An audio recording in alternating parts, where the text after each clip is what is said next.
स्कंद पुराण के पुरुषोत्तम खंड में इस स्थान की बड़ी महिमा बताई है।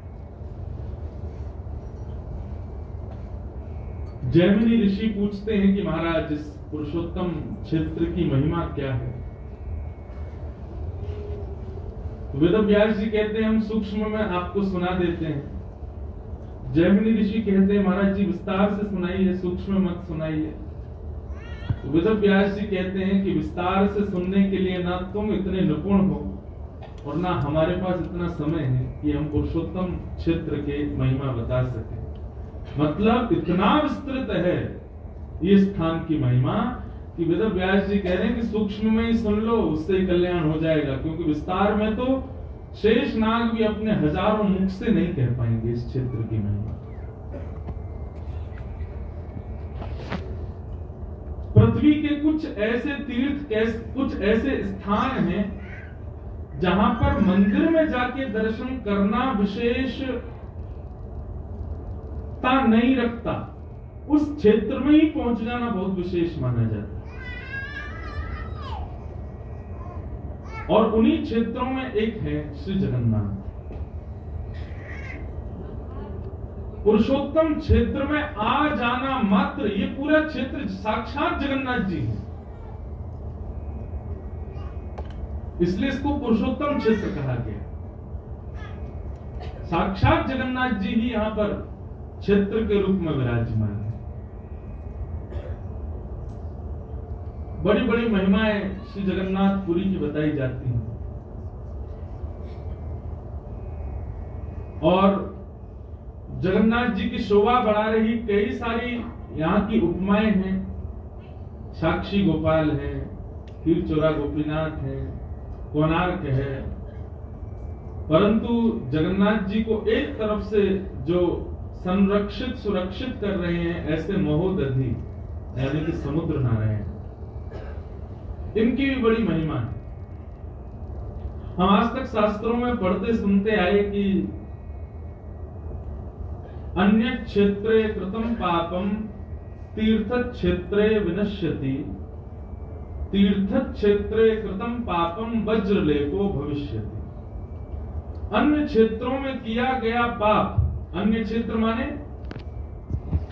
माने तीर्थ के अलावा जो क्षेत्र है, वहां पर किया गया पाप तीर्थों में जाने से नष्ट हो जाता है। परंतु यदि कोई व्यक्ति तीर्थ में जाकर के पाप कर दे तो वो पत्थर की लकीर है, फिर उसको कोई नहीं मिटा सकता।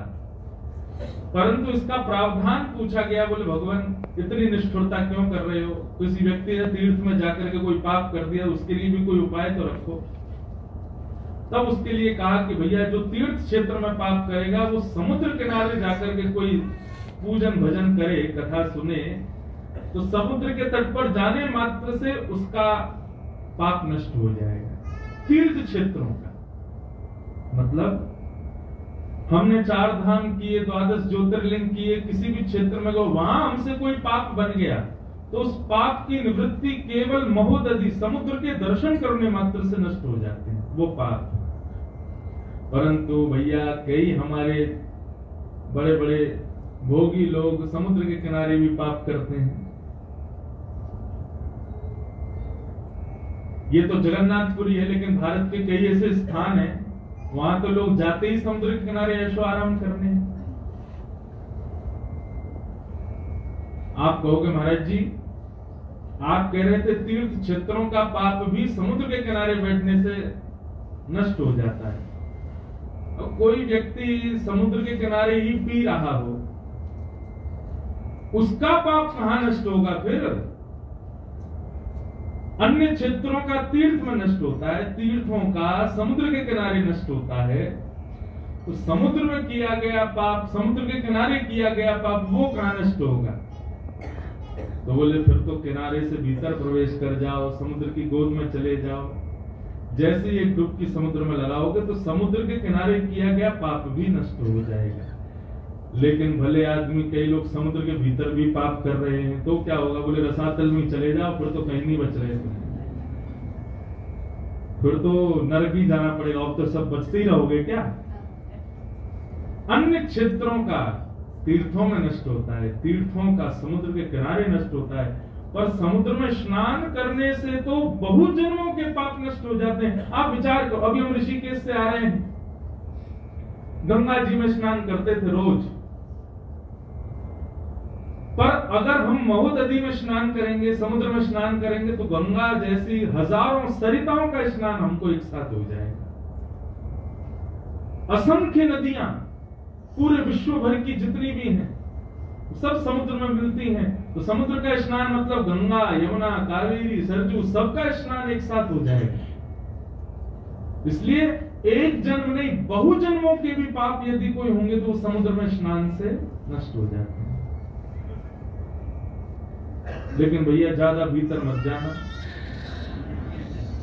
किनारे